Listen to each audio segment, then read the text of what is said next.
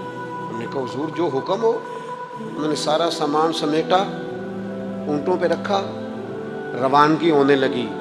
جب دلی سے باہر نکلے نا شہر سے، تو سارا شہر امڑ آیا، حتیٰ کہ بادشاہ وقت بھی منتیں کر رہا ہے، لوگ رو رہے ہیں حضور خواجہ قطب کو نہ لے کے جانا۔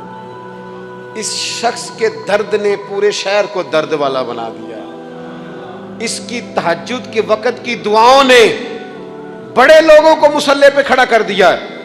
اس شخص کا اللہ پر بھروسہ بڑے لوگوں کو ایمان کو تقویت دیتا ہے۔ حضور مہربانی کریں نہ لے کے جائیں۔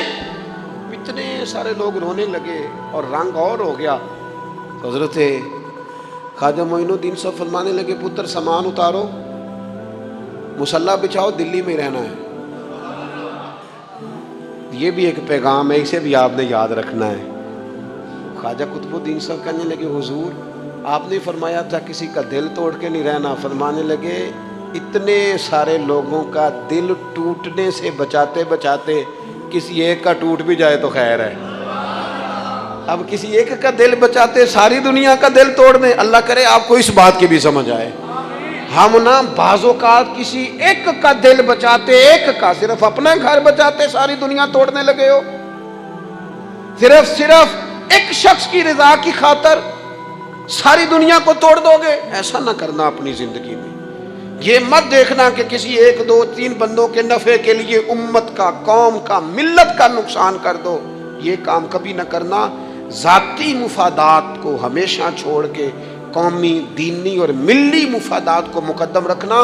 جو لوگ قومی مفادات کی بات کرتے ہیں نا، وہ لوگ دنیا کے اندر خیر بانٹا کرتے ہیں، لیکن ہم اکا دکا چند ایک لوگوں کی خوشنودی کے لیے پوری ملتوں کو تباہ کرتے ہیں، یہ کام کبھی نہ کرنا۔ اللہ ہمیں سمجھنے کی توفیق عطا فرمائے۔